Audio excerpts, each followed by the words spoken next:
Unfinished Business. Book 2, Part 1 of the McKinnon Legends, a time travel series. Written by Ranay James. Narrated by Cait Frizzell.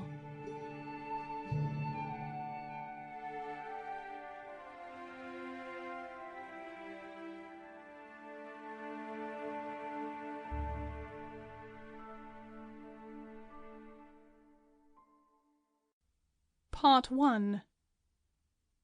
Failure is not an option. Chapter 1. West Coast of England, April 13, 1494. The sound of clashing weapons was carried away on the wild, ripping wind. All other sound lost any relevance as the angry, deafening 30-foot waves crashed white on the boulders hundreds of feet below. If one were to believe in the existence of Titans, then the mighty Poseidon surely had awakened from the watery depths, showing his might as a force that no human dare reckon. Morgan Pembridge, 7th Duchess of Seabridge, stood frozen on the jagged cliffs of her ancestral home, with her gaze fixed on her husband and uncle, as they danced the deadly dance so close to the razor's edge. Swords arched and clashed, cooling the very lightning from the sky, just as if Thor's hammer brought the crashing thunder. The right to her freedom hung in the balance with the outcome of this battle. It would seal her fate and the fate of every successive generation to follow.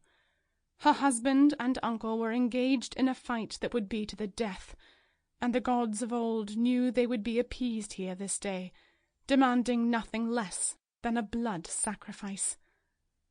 Morgan didn't see the man creeping behind her, intent on taking her life. Cullen did, and the young knight dove toward her, placing himself between a woman he loved and her assassin.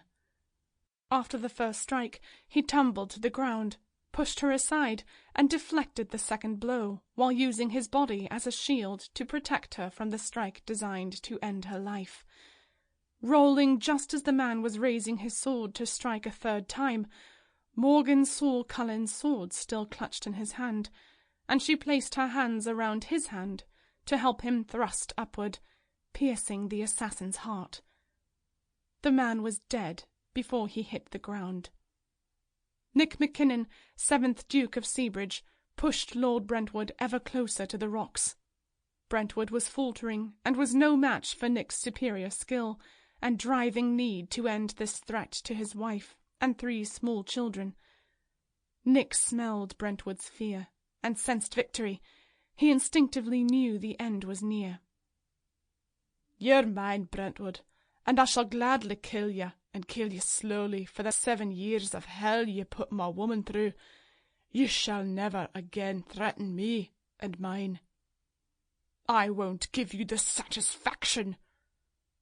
Knowing Nick would make good on his threat, Brentwood jumped from the cliff, falling hundreds of feet below to his death, where the mighty Poseidon received his offering, sucking down the gift into the watery depths of the grey, foamy sea. Nick sighed. It was over. The nightmare was finally over. Morgan was free from the clutches of the madman who, for years, had been set on stealing Morgan's birthright through treachery and deceit. Turning away from the edge, Nick watched Regan, who was a healer and a friend, kneel on the ground next to his beloved younger brother. Morgan was clutching Cullen's hand, holding it to the side of her face. Connor Holden, his friend and blood brother, along with 2 other men-at-arms, stood back, ready to defend them in the event they hadn't killed all Brentwood's men in the bloody battle for the right to claim Seabridge and the riches it represented. The scene took a moment to register in Nick's mind. Finally, he understood Regan was frantically working to save Cullen. Nick ran to the small group as he heard his wife anxiously pleading for Regan's help.